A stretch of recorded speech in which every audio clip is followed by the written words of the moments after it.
Hello guys, welcome back to Austin's Vibes. So இன்னைக்கு Austin Vibes with Dad உடைய second episode.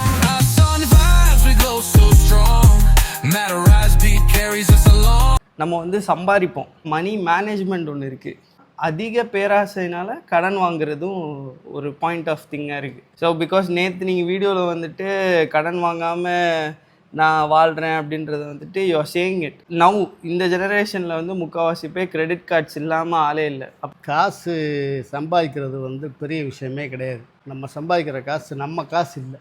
ஏன்னா வெளியே எல்லாத்துக்கும் நீ அதை பரவலாக எல்லாத்துக்கும் கொடுக்க போகிற பாரு. அதனால் அது மற்றவங்களுக்கு போய் சேர வேண்டிய காசும் உன்கிட்ட வந்து சேரும். அதான் சம்பாதிக்கும். முதல்ல அதை புரிஞ்சுக்கணும். நீ கஷ்டப்பட்டு வெயிலில் உழைச்சி மழையிலையும் வெயில்லையும் அலைஞ்சி திரிஞ்சு நான் சம்பாதிச்ச காசு அப்படின்னு நீ நினைப்ப. அப்படி கிடையாது. காசு வந்து இறைவன் ஒவ்வொருத்தனுக்கும் கொடுக்குறது. அது காரணம் என்னென்னா, இறைவன் சொல்லும்போது சொல்லுவான், நீங்கள் பறவைகளை பாருங்கள், காலையில் வெறும் வயிற்றுடன் கூட்டை விட்டு கிளம்புது. கூட்டை விட்டு கிளம்பி போகும்போது அது போயிட்டு திரும்பி கூட்டுக்கு வரும்போது நான் வயிற்றை நிரப்பாமல் அனுப்புவதில்லைன்னு சொல்கிறான் இறைவன். அது மாதிரி நம்மளை அவன் படைத்தான், நமக்கு அவன் சாப்பாடு போடுறான். அது நமக்கு மட்டுமா இல்லை எல்லாருக்கும் சேர்த்தா அப்படிங்கிறத எப்படி தீர்மானிக்கிறது அப்படிங்கிறதுக்கான உதாரணத்தை நான் சொல்கிறேன். ஒரு மாதத்துக்கு 10,000 ரூபா நமக்கு போதும் அப்படின்னு நினைக்கிறோம். போதும்னு இருக்குது. ஆனால் நமக்கு 20,000 ரூபா வந்துருச்சு. 10,000 ரூபா நமக்கு போதுமே, மிச்சம் 10,000 ரூபா இருக்குது. அப்படின்னா ஒரு போய் ஃப்ரிட்ஜ் வாங்கிட்டு வந்துருவோமா? கிளம்பி போய் ஃப்ரிட்ஜ் வாங்குறதுக்காக கடைக்கு போவேன்.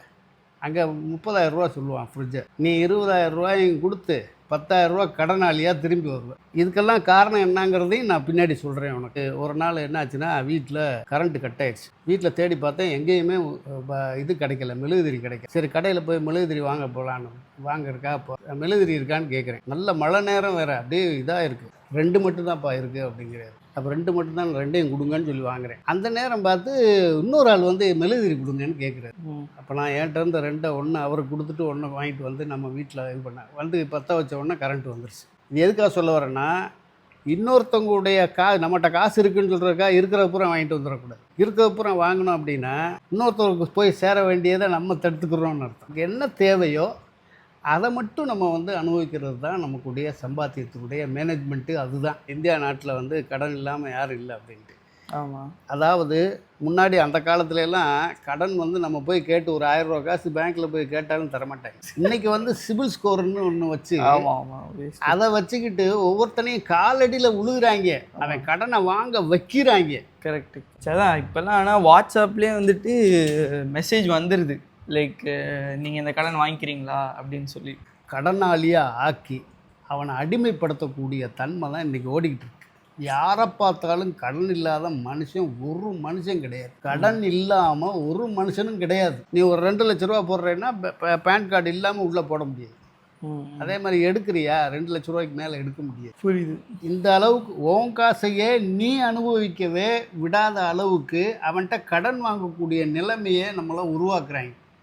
உருவாக்கி அந்த கடனை வந்து நீ கட்டிக்கிட்டு அவனுக்கு அடிமையாக அவன் சொல் பேச்சு. இப்போ நீ கடன் கொடுத்துட்டான்னா நீ பிரீமியம் கட்டுறதுக்காக உன்னைய நாயா பேயா திட்டுவான்.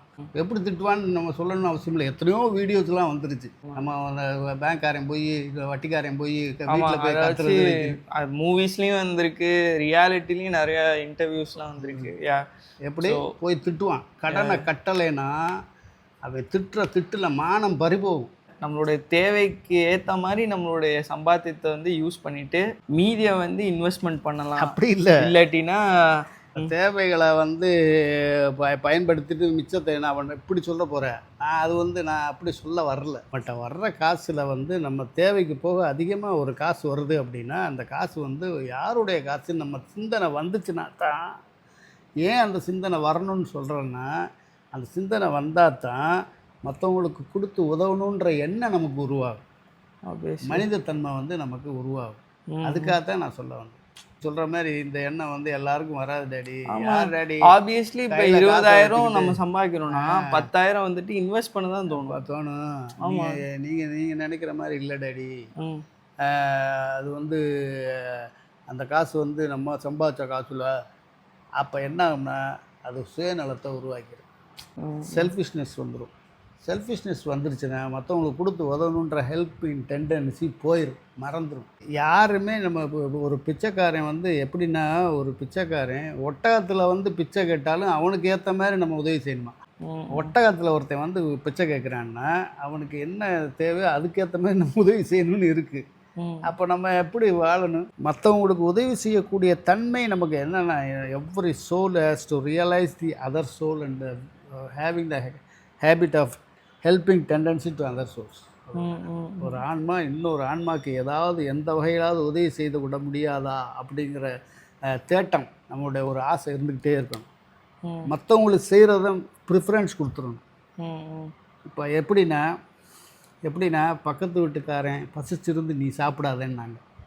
ஆமாம், பக்கத்து வீட்டுக்காரனுக்கு முதல்ல சாப்பாடை கொண்டு கொடுத்து அவன் வயிற்றை நிரப்பிட்டு அப்புறமா நீ சாப்பிடுன்னாங்க. அப்போ ப்ரிஃபரன்ஸ் யாருக்கு? அதர் சோலுக்கு தான். புரியுது. அப்போ இன்னொரு சோலுக்கு நீ எப்போ கொடுக்க ஆரம்பிச்சிட்டியோ உனக்கு வந்து ஆட்டோமேட்டிக்காக நிறைஞ்சிரும், மனசு நிறைஞ்சிரும், உன்னுடைய வாழ்க்கையும் நிறைஞ்சிரும். உன்னோட தேவையில் நீ சம்பாதிக்கிற காசுக்கு உனக்கு என்ன தேவையோ அதுவும் நிறைஞ்சு போயிடும். அதாவது என்ன கிடைக்கும்னா அதில் ஒரு நிறைவு கிடைக்கும். நம்ம சம்பாதிக்கிற காசு 5 காசாக இருந்தாலும் அதில் நிறைவு நமக்கு கிடைக்கும். 5000 ரூபா சம்பாதிக்கிறதுக்கும் 5 காசு சம்பாதிக்கிறதுக்கும் உள்ள வித்தியாசம் வந்து 5000 ரூபா சம்பாதிச்ச நிறைவு நமக்கு இந்த 5 காசில் கிடச்சிடும். இந்த மற்றவங்களுக்கு உதவி செய்யக்கூடிய எண்ணம் இருக்கிறவங்களுக்கு மட்டும்தான் அது. செல்ஃபிஷ்னஸ் வந்துருச்சுன்னா இந்த உலகத்தில் வாழ தகுதியற்றவனாகிடுவான். இந்த உலகத்தில் வாழ அவனுக்கு தகுதியே கிடையாது. மற்றவனுக்கு உதவி செய்கிறத தவிர இந்த உலகத்தில் வேறு எந்த விதமான எண்ணமும் இருக்கக்கூடாது நமக்கு. அப்படி தான் வாழ்ந்து பழகணும், அப்படி தான் வாழணும். அனாவசியமான தேவைகளை அதிகரிக்கக்கூடாது. இப்போ வீட்டுக்குள்ள தேவை இருக்குதுன்னு வச்சுக்க. இப்போ வீட்டில் நமக்கு தேவை இருக்குது, இப்போ அது 10,000 ரூபா போதும் அப்படின்னா அந்த 10,000 ரூபா போக மிச்சம் உள்ள காசு நமக்கு யாரும் மனசில் தோணலை அப்படின்னா அதை வந்து எதுலையாவது இன்வெஸ்ட் பண்ணுறோம். அது ரிட்டர்னபுளாக இருக்கணும். இப்போ சப்போஸ் வீட்டில் நமக்கு வந்து திடீர்னு நீ இது ஒரு கோல்டில் போட்டு வைக்கிற, அப்போ அம்மாவுக்கு திடீர்னு உடம்பு முடியல, அவங்கள போய் ஹாஸ்பிட்டலில் காமிக்க வேண்டிய சூழ்நிலை இருக்குது. அப்படிங்கிற நேரத்தில் அம்மாவுக்கு வந்து நம்ம அந்த சொல்ல வித்துட்டாது அம்மாவுக்கு வந்து என்ன செய்யலாம், ட்ரீட்மெண்ட்டுக்கலாம். போய் இன்னொருத்தன்ட்ட போய் நிற்க வேண்டிய அவசியம் இல்லை. கரெக்ட். கடன் வாங்க வேண்டிய அவசியம் இல்லை. கரெக்ட். சரியா? நம்ம இந்த இன்வெஸ்ட் பண்ணது அப்போ அம்மாவுக்காக தான் அந்த காசு வந்திருக்கு நமக்கு. ஸோ இவ்வளோ நாள் யோசிக்கிறது சேர்த்து வச்சது யூஸ்ஃபுல்லாக அம்மாவுக்காக யூஸ். புரியுது. விளங்குதா? ஓகே, புரியுது கைஸ். அதாவது இப்போ நீட் இல்லைன்னு இல்லை, ஸோ நெக்ஸ்ட்டு ஃப்யூச்சரில் வர்றதுக்குமே நீங்கள் சேர்த்து வைக்கலாம். சப்போஸ் உங்களுக்கு சேர்த்து வைக்கிறதுனா ரிட்டர்னபிளாக இருக்கணும். ரிட்டர்னபிளாக எக்ஸாம்பிள் கோல்டு இப்போ நீங்கள் சேர்த்து வைக்கிறீங்கன்னா அது கொஞ்சம் டபுள்னு இல்லை, ஒரு ஒன்ஸ் ஆர் ட்வைஸ் வந்துட்டு கொஞ்சம் அதை பழையபடி தேவைகளுக்கு பிரயோஜனப்படுத்திக்கிறதா இருக்கணும். புரியுது. போய் அதில் கொண்டு ஷேர் மார்க்கெட்டில் போடுறேன், அதில் போடுறேன், இதில் போடுறேன்னு கொண்டு போட்டிங்கன்னா அது என்ன ஆகும்? சுத்தமாக அது சூது தான் அது. இதை வச்சுட்டு நீங்கள் வந்து சொல்லாதீங்க, இன்னும் ஷேர் மார்க்கெட்லேயே போடாதீங்க அப்படி இப்படிலாம் பேசுகிறீங்க. So we are not telling that போடாதீங்க. அந்த மாதிரி daddy's point is like that. இன்றைக்கி ஏறும் இறங்கும். அது வந்து நீ யார் வேணாலும் நீ இது வந்து பேசிக்கோ. அது வந்து நம்மளை வந்து திடீர்னு ஏற்றி விடும், திடீர்னு கவுத்தி விடும். இருக்காங்க கவுந்த வந்தே நிறையா பேர் இருக்கேன். அது உண்மைதான். அவ்வளோதான். So okay guys. So anyway இது அது ஒரு தனி டாபிக், அதை பற்றி பேசினா பெருசாகும்.